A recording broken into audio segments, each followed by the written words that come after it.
Teringat waktu dulu kau datang mengetuk pintu rakyat, bersalaman, tersenyum, bertanya kabar, sanggup meredah ceruk desa, sanggup menyusur ujung rimba, demi satu perkara, kuasa.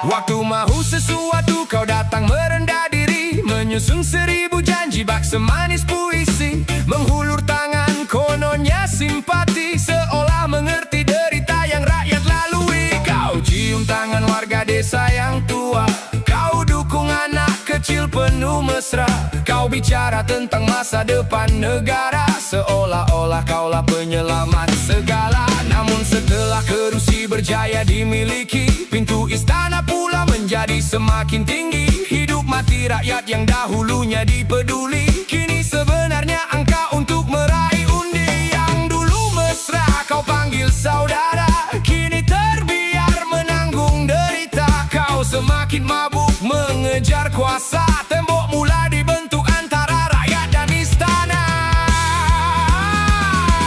Sesungguhnya kuasa itu adalah sebuah amanah, bukan mahkota untuk dibangga, namun ramai yang mudah lupa bila sudah berada di atas sana. Kaulah si raja yang tidak bertahta, berjalan dengan megah atas derita, menghukum benar menjadi salah, menghalalkan yang batil demi kuasa.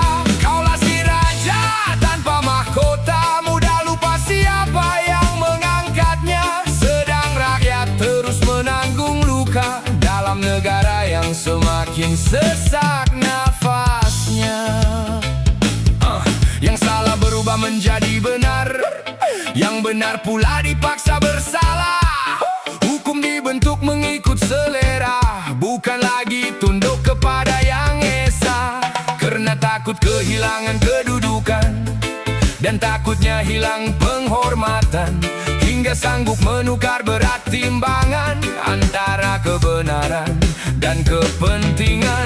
Rakyat berkais siang dan malam, sibuk mencari rezeki dalam kehidupan, sedang mereka berebut tempat dan jawatan, hanya semata gila kuasa dan kepentingan. Meja-meja besar penuh perbincangan, namun rakyat masih bergelut dengan kehidupan, karena yang diperjuangkan bukan penyelesaian, tetapi siapa lebih layak memegang tampuk kekuasaan. Rasuah diselindung atas nama urusan, salah laku dibungkus dengan kepentingan, yang di atas saling melindungi kesalahan, karena masing-masing sudah punya kaitan. Yang menegur dilabel, dipecat, dilucut pangkat, yang mengampu pula diangkat sederajat, hingga pemimpin hilang cermin untuk melihat bahwa dirinya juga manusia yang bisa tersilap, dan sejarah tak pernah lupa mencatat nama siapa yang menjaga dan siapa si pendusta. Karena kuasa bukan ukuran tandanya mulia,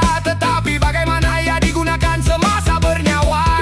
Rakyat makin penat menanggung beban, harga meningkat dalam serba kekurangan, dan yang di atas semakin rakus mengumpul kekayaan, akhirnya sehingga ada yang mengalami tekanan. Rakyat mencuri demi sesuap makanan, terus dicop musuh kepada keamanan, diburu dan dihukum tanpa belas kasihan, dilayan seperti penjenayah kelas atasan. Namun bila yang berkuasa melakukan kesalahan, undang-undang menjadi longgar dan perlahan. Ada yang terlepas tanpa hukuman, ada yang dimuliakan tanpa rasa segan. Dua neraca dalam satu timbangan, dua hukum dalam satu perundangan, yang satunya untuk rakyat bawahan dan satu lagi untuk golongan berkepentingan.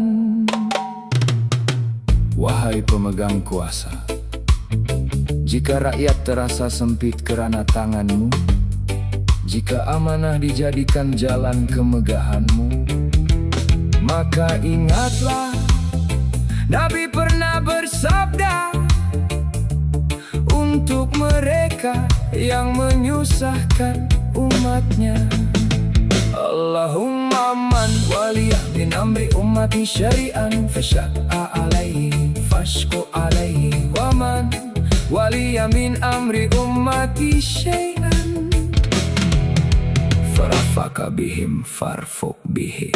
Ya Allah, sesiapa yang mengurus urusan umatku, lalu dia menyusahkan mereka, maka susahkanlah dia. Dan sesiapa yang mengurus urusan umatku, lalu dia berlemah lembut terhadap mereka, maka berlemah lembutlah engkau terhadapnya.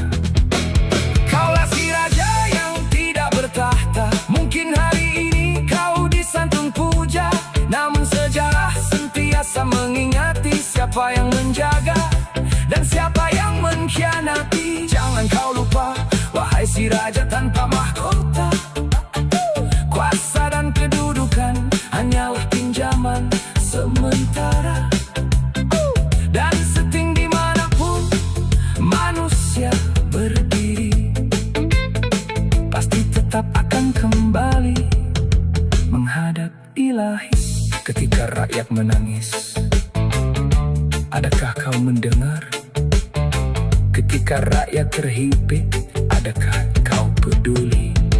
Karena setiap amanah yang diabaikan akan ditanya, dan setiap kezaliman yang dilakukan telah tersedia akan balasan.